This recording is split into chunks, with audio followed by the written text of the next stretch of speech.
What's up everyone? This is day 7 of our GNG series और आज हम बहुत ही शानदार टॉपिक्स करने वाले हैं। मैक्रो को आगे लेके चलेंगे, कुछ टॉपिक्स के साथ अच्छी चीज़ें करेंगे। कमेंट सेक्शन चलता रहना चाहिए, सबको अपनी हाजिरी लगानी है, प्रेजेंट लिखना है और day 7 done, just 14 more days to go. चलिए जल्दी से लेट्स बिगिन।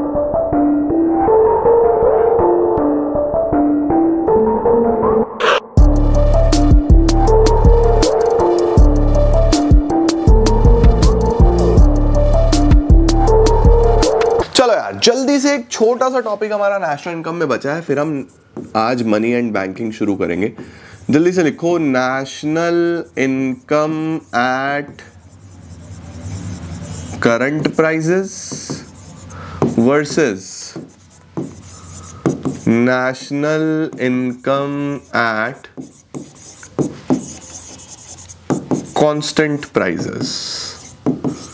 ठीक है सर, ये क्या होता है national income at current prices, national income at constant prices? देखो बच्चों, नेशनल इनकम को ना दो तरीके से एस्टिमेट करते हैं लोग। कुछ लोग करंट प्राइसेस पे करते हैं और कुछ लोग कांस्टेंट प्राइसेस पे करते हैं। सर दोनों में फर्क क्या है ये बताओ ना। देखो, हमारे देश में बहुत सारे गुड्स और सर्विसेज का प्रोडक्शन हो रहा है जिनको मेजर करने की अलग अलग यूनिट्स होती हैं, है ना। कुछ केजी में हो रहा है, कुछ लीटर में हो रहा है, कुछ मीटर में हो रहा है, कुछ ग्राम में हो रहा है, कुछ सेंटीमीटर में हो रहा है, कुछ पीसेज में हो रहा है, भैया पता नहीं किस किस यूनिट में हो रहा है, राइट। बट हमने क्या सीखा कि भैया हम तो सबको पैसे की टर्म्स में करेंगे। तो हम मान लेते हैं, लेट्स सपोज कि हमारे देश में 3 चीज़ों का प्रोडक्शन हो रहा है, वीट का, राइस का, स्वीट्स का, लेट्स सपोज। ठीक है, अब वीट हुआ 20 kg, लेट्स सपोज, राइस हुए 50 kg और मिठाई हुई 10 किलो। ठीक है जी, हम मान रहे हैं कि 3 चीज़ें हैं, या मैं इनका नाम भी बदल देता हूँ। लो, वीट राइस स्वीट्स की जगह ABC रख देते हैं ताकि आपको लगे कि इसमें सब कुछ आ गया। लो, देश में 3 चीज़ें बन रही। अब ये तो हो गई इनकी क्वांटिटी। इनका प्राइस कितना है? इनका प्राइस है सर, हम मान रहे हैं कि मैं ले रहा हूँ ये प्राइस 2013 का। ओके, 2013 का प्राइस ले रहा हूँ मैं। 2013 का प्राइस सपोज ये है 10 रुपीज़ पर केजी, लेट्स सपोज ये है 20 रुपीज़ पर केजी और ये है 50 रुपीज़ पर केजी। एज्यूम कर रहा हूँ मैं ये, ठीक है। तो मुझे बताओ कि टोटल रेवेन्यू कितना जनरेट होगा भैया। यहाँ पे 20 × 10 200, 50 × 20 1000, ठीक हो गया। 10 × 50 500।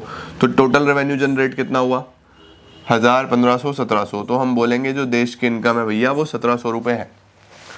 जो देश की इनकम है वो कितनी है? 1700 रुपये है। बढ़िया हो गया सर, ये तो मज़ा आ गया, इतनी सारी इनकम हो गई। ओके, ठीक हो गया। हाँ जी सर, बढ़िया हो गया। अच्छा, अब चलते हैं 2023 पे। सर 23 में क्या हुआ? 2023 का प्रोडक्शन देखना चाहता हूँ मैं। Commodity A, commodity B, commodity C। Okay, अब प्रोडक्शन कितना कितना हुआ? सर क्वांटिटी A की तो प्रोड्यूस हुई 20 किलो, इसकी प्रोड्यूस हुई 50 kg, इसकी प्रोड्यूस हुई 10 kg। सर प्राइस बताओ। जो प्राइस है वो है, इसका तो 20, इसका है 30, इसका है 60। भाई 10 साल हो गए हैं, है ना, तो प्राइस तो चेंज हुआ होगा। तो सर यहाँ पे चेक करते हैं, इस बार कितनी इनकम जनरेट हुई? 400, 1500, 600। तो 1500 और 400, 1900, 1900 और 600, 2500। तो जो मेरी देश की इनकम है वो 1700 रुपये से बढ़ के 2500 हो गई है और जनता खुश है कि ओहो क्या बात है, देश में तरक्की हो रही है, क्या बात है, देश में ग्रोथ हो रही है। भाई 2013 में हमारे देश की इनकम थी 1700 करोड़, आज हमारे देश की इनकम है 2500 करोड़। जबकि ऐसा कुछ भी नहीं है बेटा, जबकि ऐसा कुछ भी नहीं है। हम लोग अभी तक क्या कर रहे हैं? हम लोग कर रहे हैं कि भैया यहाँ पे 2013 की ही क्वांटिटी ले रहे हैं और 2013 के ही प्राइस ले रहे हैं। ऐसे ही यहाँ पे भी हमने क्या करा, 2023 की ही क्वांटिटी ली और 2023 के ही प्राइस लिए। इसका मतलब जिस साल की क्वांटिटी है उसी साल का प्राइस है ना। अब यहां पे क्या होता है बच्चों, जब सेम ईयर की क्वांटिटी और सेम ईयर का प्राइस लिया जाता है जैसे यहाँ पे अभी हुआ है, सेम ईयर की क्वांटिटी और सेम ईयर का प्राइस लिया जाता है। 2013 में भी वही हुआ, 2023 में भी हुआ। इसको हम क्या बोलते हैं? इसको हम बोलते हैं national income at current prices. इसको क्या बोला जाता है? National income at current prices. अब मैंने आपको क्या बोला? मैंने आपको बोला भैया यहाँ पे जो ग्रोथ है ना, वो हमें ऐसे नजर में नहीं आएगी। आप एक काम करो, आप प्राइस जो है ना वो एक पर्टिकुलर बेस ईयर का फिक्स कर लो। सर बेस ईयर क्या होता है? बेस ईयर आप एक वो ईयर ले लो जिसमें ना तो बहुत ज्यादा महंगाई हुई हो, ना ही बहुत ज्यादा डिफ्लेशन हुआ हो। अब हम मान लेते हैं कि इस हमारे क्वेश्चन के रिस्पेक्ट में हमने बेस ईयर को 2013 मान लिया। इसने बोला भैया कि आप 2013 का प्राइस लो और क्वांटिटी कौन सी लो? आज की क्वांटिटी कौन सी लो? 2023 की। आपको समझ में आ जाएगा कि एक्चुअल में देश में ग्रोथ हुई है या नहीं हुई है, क्योंकि एक्चुअल ग्रोथ किस चीज से होती है? जब देश में प्रोडक्शन ज्यादा हो रहा है। कहीं ये जो इनकम बढ़ के आ रही है 1700 से 2500 हुई है, ये सिर्फ प्राइस की वजह से तो नहीं। क्या ये सिर्फ महंगाई की वजह से तो नहीं? एक्चुअल तरक्की कब मानी जाएगी? जब ज्यादा प्रोडक्शन हो रहा है, ज्यादा माल बिक रहा है, ज्यादा लेबर लगी होगी, ज्यादा लोगों को जॉब्स मिली होंगी, है ना। आओ चेक करते हैं 2023 की क्वांटिटी कितनी है सर? ए की तो ये रही 20 kg, बी की 50 kg, सी की 10 kg। अब सर 2013 का प्राइस लेना है, आज का प्राइस नहीं लेना। प्राइस कौन सा लेना है? पिछले साल वाला बेस ईयर प्राइस लेना है, ठीक है। तो बेस ईयर प्राइस कितना था? 10, 20 और 50। तो सर अगर बेस ईयर प्राइस लेता हूं 10 इसका, 20 इसका, 50 इसका, तो यहां होगा 200, यहां होगा 1000 और यहां होगा 500। तो भैया फिर तो मेरी देश की इनकम 2023 में भी 1700 ही आ गई। देखो मैं 2013 में भी 1700 पे खड़ा हुआ था और मैं 2023 में भी 1700 पे खड़ा हुआ हूं। इसका मतलब तो मेरे देश में ग्रोथ है ही नहीं। ये जो ग्रोथ नजर आ रही थी अभी तक, ये जो यहाँ पे ग्रोथ नजर आ रही थी, ये ग्रोथ सिर्फ इस वजह से नजर आ रही थी क्योंकि चीजें महंगी हो चुकी थी। ओहो, अब समझे। इसका मतलब ये है कि कई बार देश की इनकम बढ़ के नजर आ सकती है, लेकिन वो इसीलिए बढ़ के नजर आ रही है क्योंकि इन्फ्लेशन है, महंगाई है। तो हम लोग इसीलिए क्या बोलते हैं कि आज के बाद आप जब भी नेशनल इनकम सीखोगे या जब भी आप नेशनल इनकम पढ़ोगे तो आपको क्या करना है? प्राइस जो है वो अभी वाला नहीं लेना, प्राइस लेना है एक बेस ईयर का। यानी आप जिस भी साल से कंपेयर कर रहे हो ना, उसी साल का प्राइस ले लो। तो आपको समझ में आ जाएगा कि जो चेंज हुआ है वो सिर्फ क्वांटिटी की वजह से होना चाहिए, क्योंकि प्राइस तो सेम ले लिया हमने। क्वांटिटी की वजह से चेंज होगा तो ही ग्रोथ नजर में आएगी। समझे बात? तो जब भी हम ऐसा करेंगे, हम क्या करेंगे कि जो क्वांटिटी लेंगे वो तो सेम ईयर की लेंगे और जो हम प्राइस लेंगे वो बेस ईयर का ले लेंगे। तो यहां पे एक्चुअल ग्रोथ आपको नजर में आएगी। इसको क्या बोलते हैं? इसको बोलते हैं national income at constant prices. Constant का मतलब समझे? कांस्टेंट का मतलब हमने प्राइस को कांस्टेंट कर दिया, प्राइस को फिक्स कर दिया। तो अब जो भी चेंज नजर आएगा वो चेंज सिर्फ और सिर्फ क्वांटिटी की वजह से नजर में आएगा, वो प्राइस की वजह से नहीं होगा। तो ये बेसिक फर्क होता है बच्चों हमारे पास national income at current prices में और national income at constant prices में। National income at current prices में क्या होता है? प्राइस भी आज का और क्वांटिटी भी आज की। वन किसको रिप्रेजेंट करता है? करंट को। और national income at constant prices में क्या होता है? प्राइस बेस ईयर का, क्वांटिटी आज की। जीरो किसको रिप्रेजेंट करता है? बेस ईयर को। तो हमेशा ध्यान रखना बच्चों, एक ज्यादा बेटर नेशनल इंडेक्स कौन सा है? ज्यादा बेटर जो है वो ये है, this is better, national income at constant prices. क्योंकि इसके अंदर आपने प्राइस आज का लिया तो महंगाई हो सकती है। समझे? अब जब इसी को हम जीडीपी की रिस्पेक्ट में पढ़ते हैं ना मेरा बच्चा, जब हम इसी चीज को जीडीपी की रिस्पेक्ट में पढ़ते हैं तो इसको हम बोलते हैं नॉमिनल जीडीपी। तो नॉमिनल जीडीपी का क्या मतलब होता है? जब हमने GDP, gross domestic product, estimate करा है आज के प्राइस पे और आज की ही क्वांटिटी पे, और इसको हम क्या बोलते हैं? इसको हम बोलते हैं real GDP. Sir real GDP का मतलब क्या है? रियल जीडीपी का मतलब है क्वांटिटी तो आज की है लेकिन प्राइस पिछले वाला है। तो sir which is better? Real GDP better है या नॉमिनल जीडीपी बेटर है? तो हम बोलेंगे real GDP is better. Sir क्यों? क्योंकि इसके अंदर प्राइस बेस ईयर से हुआ है, तो जो ग्रोथ दिखेगी वो सिर्फ क्वांटिटी की वजह से दिखाई देगी, प्राइस की वजह से दिखाई नहीं देगी। समझ गए? तो this is how we calculate real GDP. तो सर अगर कभी ऐसा हो जाए कि सपोज ऐसा आ रहा है कि रियल जो मेरी नेशनल इनकम है, इसका स्क्रीनशॉट लेना है तो ले लो पहले, ठीक है। अब सपोज सर ऐसा आ रहा है कि मेरी रियल नेशनल इनकम तो है 1000 और जो मेरी नॉमिनल नेशनल इनकम आ रही है वो 2000 है। तो इसका क्या मतलब है? इसका मतलब है बच्चों कि अगर 1000 से 2000 आ रहा है ना, इसका मतलब 1000 रुपए इसके अंदर इन्फ्लेशन था, तब बढ़ के आया ये। समझे? तो आप जब दोनों को कंपेयर करोगे तो समझ जाना कि रियल असली है और नॉमिनल वो है जिसके अंदर इन्फ्लेशन का इंपैक्ट है या प्राइस का इंपैक्ट है। तो सर अगर मुझे इसमें से प्राइस का इंपैक्ट हटाना हो तो मैं क्या करूं, या मैं इसको इसमें कैसे चेंज कर सकता हूं? तो क्या कोई ऐसा कॉन्सेप्ट है, how to convert nominal into real? क्या हम नॉमिनल को रियल में कन्वर्ट कर सकते हैं? हाँ जी बिल्कुल कर सकते हैं। इसके लिए एक कॉन्सेप्ट है जिसको हम बोलते हैं जीडीपी डिफ्लेटर। तो सर जीडीपी डिफ्लेटर क्या होता है? जीडीपी डिफ्लेटर ये बताता है बच्चों कि कितना आजकल इन्फ्लेशन हुआ है as compared to the base year. तो अगर मैं 2013 को 2023 से कंपेयर कर रहा हूं तो जीडीपी डिफ्लेटर ये दिखाएगा कि भैया 2023 में क्या रेट है और 2013 में क्या था। ठीक है, तो अगर जीडीपी डिफ्लेटर 140 है तो इसका मतलब है कि बेस ईयर में कोई चीज 100 रुपए की थी, आज 140 की हो गई है। अगर जीडीपी डिफ्लेटर 150 है, इसको हमेशा 100 से कंपेयर करना बच्चों, ठीक है। जीडीपी डिफ्लेटर का बेस हमेशा 100 होता है। तो इसका मतलब है कि अगर कोई चीज बेस ईयर में 100 की थी तो आज 150 की है। अगर जीडीपी डिफ्लेटर की वैल्यू 200 आ रही है तो इसका मतलब है कि कोई चीज बेस में 100 की थी तो आज 200 की हो गई है, जस्ट डबल हो गई है। समझे? सर जीडीपी डिफ्लेटर का फॉर्मूला क्या होता है? देखो जीडीपी डिफ्लेटर का फॉर्मूला होता है जीडीपी डिफ्लेटर का फॉर्मूला होता है हमारे पास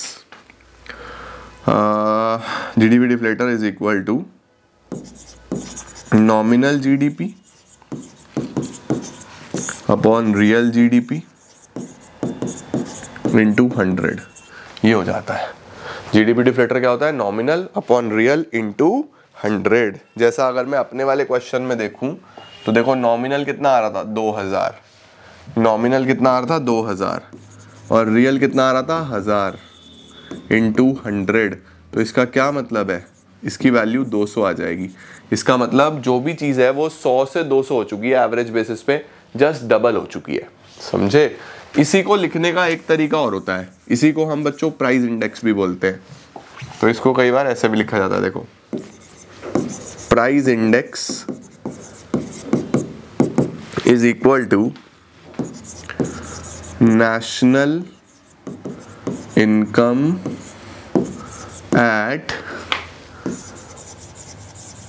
current prices upon national income at constant prices into 100। तो इसको हम क्या बोलते हैं? Price index. एक तो हो गया national income at current prices, भैया करंट वाले को ही तो नॉमिनल बोलते थे और कांस्टेंट को क्या बोलते थे? रियल बोलते थे, क्योंकि ये एक ज़्यादा बेहतर चीज़ है। सही है, परफेक्ट है। जल्दी से इसका स्क्रीनशॉट ले लो, कई बार ये टॉपिक भी आपसे पूछ लेता है। तो आपको इसके न्यूमेरिकल ज़रूर दे सकता है। सर कैसे न्यूमेरिकल देगा? फॉर एग्जाम्पल उसने ऐसे दे दिया कि जो प्राइस इंडेक्स है वो 300 है। अब प्राइस इंडेक्स अगर 300 है ना तो समझ जाओ कि 100 वाली चीज़ 300 हो गई है, यानी 3 गुना हो गई है। ठीक है, और आपको दिया हुआ है नॉमिनल जीडीपी। नॉमिनल जीडीपी आपको दिया हुआ है 15,000। तो बताओ रियल जीडीपी कितना होगा? अब देखो नॉमिनल समझ जाना कौन सा होता है? जो इन्फ्लेशन की वजह से बढ़ा हुआ है। तो सर रियल कितना होगा? मैं इसको ओरली बता सकता हूँ। अगर 100 वाली चीज़ 300 हो गई है तो 15,000 कौन सी वाली चीज हुई होगी? 5,000 वाली हुई होगी, 3 गुना ही तो है। लेकिन सर आप फॉर्मूला लगा दो, टेंशन मत लो। क्या फॉर्मूला लगेगा? Price index is equal to nominal upon real into 100। Please full forms use करना आप एग्जाम में। सर ये एग्जाम में अगर हम भूल गए फिर अल्फाबेटिकली याद कर लेना बच्चों। सर अल्फाबेटिकली मतलब ABCDFGHIJKL MN, N पहले आ गया तो N पहले रख दो, R बाद में आएगा तो R बाद में रख देना। Nominal upon real into 100। क्या बात है यार, समझदार हो गए तुम। तो रखो यहाँ पे, देखो प्राइस इंडेक्स कितना है? 300। नॉमिनल कितना है? 15,000। रियल कितना है सर? मुझे पता नहीं, इंटू 100। तो हम क्या करेंगे? रियल को इधर ले जाएंगे, 15,000 डिवाइडेड बाय 300 इंटू 100, 00 से 00 हटाओ, 5,000। देखो रियल जीडीपी कितना आ गया? रियल आ गया 5,000। इसका मतलब एक्चुअल में 5,000 की जीडीपी है, जो कितनी दिखाई दे रही है? 15,000 दिखाई दे रही है, क्योंकि प्राइस की वजह से, इन्फ्लेशन की वजह से। समझ में आई मेरी बात? ठीक है, आओ जी, अब हम क्या करेंगे बच्चों, एक क्वेश्चन और लिखेंगे। फॉर एग्जाम्पल आपको ऐसा दिया हुआ है, price index 750, real GDP is 5,000। चलो बताओ फिर अब नॉमिनल कितना होगा? पहले ओरली सोच लो। रियल का मतलब एक्चुअल है, ठीक है। 750 का मतलब है 100 वाली चीज 750 हो चुकी है, तो फिर 5,000 वाली 7.5 गुना होगी, है ना। तो आपको क्या करना है, यहाँ पे फिर से फॉर्मूला लगाना है, price index is nominal upon real into 100। Nominal तो मुझे पता नहीं, 750 इज नॉमिनल अपॉन 5,000 इंटू 100, ठीक है। तो कैसे करोगे जरा बताओ फटाफट से। Nominal is equal to 750 into 5,000 upon 100। तो 750 इंटू 5,000 अपॉन 100 कितना आ जाएगा? कैलकुलेटर आ जाओ जल्दी से। 750 इंटू 5,000 डिवाइडेड बाय 100, 37,500। तो देखो 5,000 वाली चीज कितने की दिखाई देगी? 37,500 दिखाई देगी, बिकॉज ऑफ जीडीपी डिफ्लेटर या प्राइस इंडेक्स। समझ में आया? तो कई बार नॉमिनल और रियल का आपसे इस तरीके की चीजें पूछ लेता है।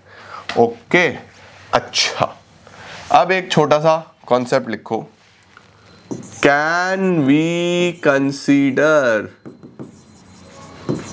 GDP as an index of economic welfare? कुछ लोग बोलते हैं कि जीडीपी अच्छा है तो देश में सब अच्छा है। क्या हम जीडीपी को एक इंडेक्स मान सकते हैं इकोनॉमिक वेलफेयर का? क्या हम ये बोल सकते हैं कि अगर देश में जीडीपी अच्छा है तो देश में वेलफेयर भी हो रहा है? क्या ये बात सही होगी? तो इसका आंसर आएगा नो।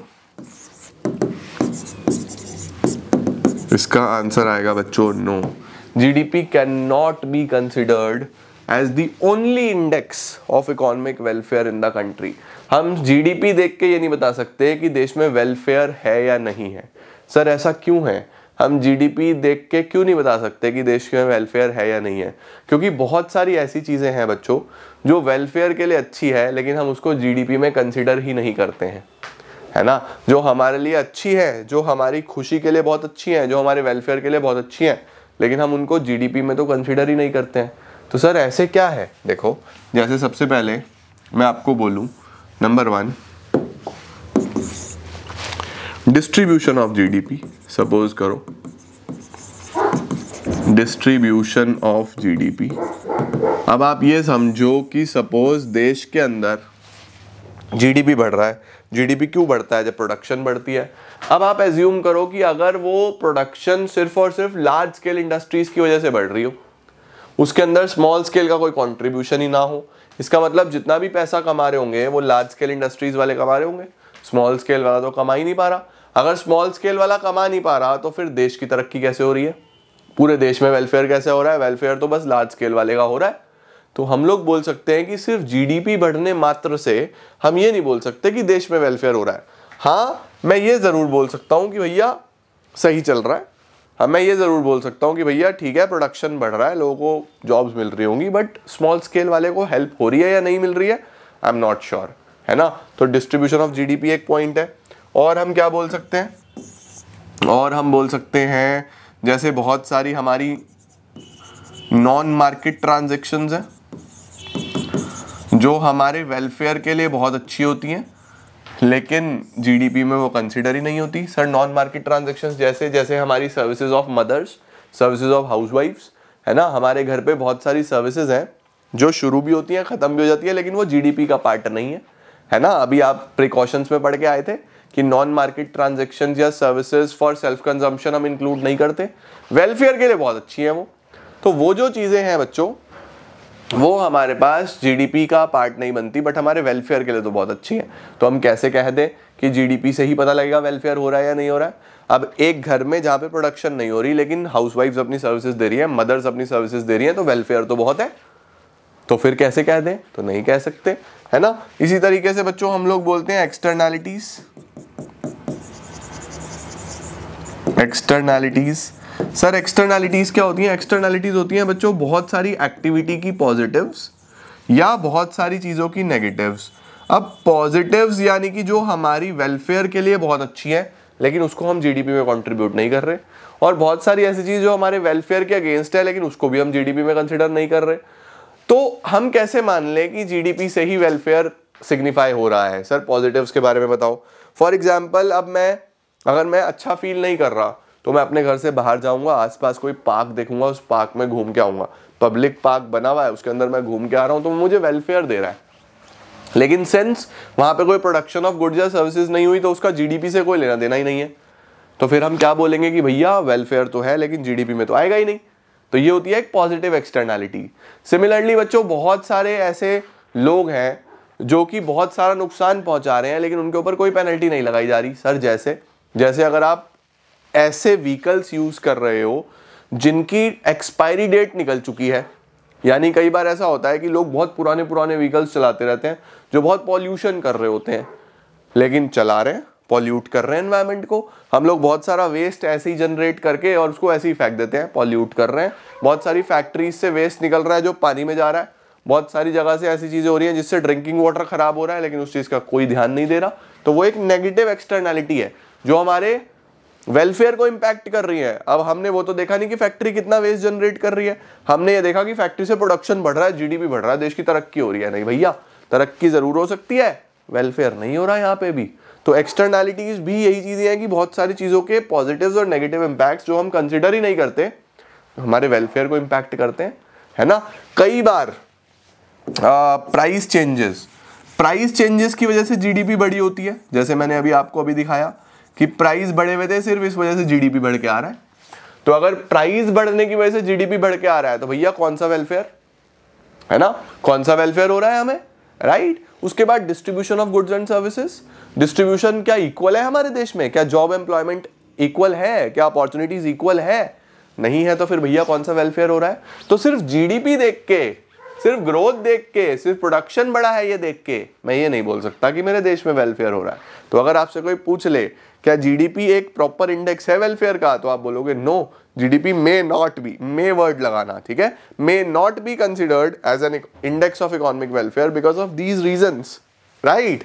आओ सर, अब ये बता दो, सीख तो हमने लिया, एक बार हमें ये बता दो कि ये सब थ्योरी में कैसे लिखेंगे। देखो बच्चों, यहाँ तक का काम हमने कर लिया था। नेशनल इनकम में हमारे पास ये आया, What is the difference between national income at current prices and national income at constant prices? तो national income at current prices क्या होता है? The money value of final goods and services produced by normal resident measured at current year prices. current year के price लेने हैं। Constant में हम कौन से प्राइस लेते हैं? बेस ईयर के प्राइस लेते हैं। सर हमारे देश में कोई ऐसा बेस ईयर है? हाँ बच्चों, हमारे देश में बेस ईयर 2012 को लिया जाता है क्योंकि 2012 एक वो ईयर है जिसके अंदर कोई भी ऐसी अनसर्टेनिटी नहीं हुई, कोई भी इन्फ्लेशन डिफ्लेशन नहीं था, अच्छा ईयर रहा था, ठीक है। तो इसमें हम बेस ईयर प्राइस कंसिडर करते हैं। कौन सा इकोनॉमिक ग्रोथ के लिए अच्छा है? ये इतना अच्छा नहीं है क्योंकि इसके अंदर नेशनल इनकम प्राइस की वजह से बड़ी हो सकती है। ये अच्छा है क्योंकि इसमें अगर नेशनल इनकम बढ़ रही है तो वो सिर्फ क्वांटिटी की वजह से बढ़ रही होगी, सिर्फ प्रोडक्शन ज्यादा हुआ है तो बढ़ रही होगी। उसके बाद कॉजेज ऑफ चेंज, इसमें प्राइस और क्वांटिटी दोनों करंट ईयर के हैं तो दोनों की वजह से चेंज हो सकता है। इसमें चेंज सिर्फ और सिर्फ क्वांटिटी की वजह से होगा क्योंकि प्राइस तो आपने कांस्टेंट कर लिया। उसके बाद बच्चों कैलकुलेशन कैसे निकलता है, P1 इंटू Q1, ये निकलता है P0 इंटू Q1। P0 का मतलब प्राइस बेस ईयर का लिया है। ऑल्टरनेटिव नेम, इसका दूसरा नाम है नॉमिनल नेशनल इनकम, इसका दूसरा नाम है रियल नेशनल इनकम। इसको रियल क्यों बोलते हैं, क्योंकि भैया रियल चेंज तो यही दिखाएगा ना, ये तो प्राइस की वजह से भी हो सकता है। ठीक है, डन सर। स्क्रीनशॉट ले लिया क्या बच्चों? ले लो इंपॉर्टेंट टॉपिक है। इसके बाद नॉमिनल जीडीपी किसको बोलते हैं? सर नॉमिनल जीडीपी हम बोलते हैं it is defined as the money value of final goods and services produce in the domestic territory measured at current year prices. Nominal current year पे मेजर होता है। Sir real किसको बोलते हैं? जो बेस ईयर प्राइस पे measured होगा, बाकी सब सेम है।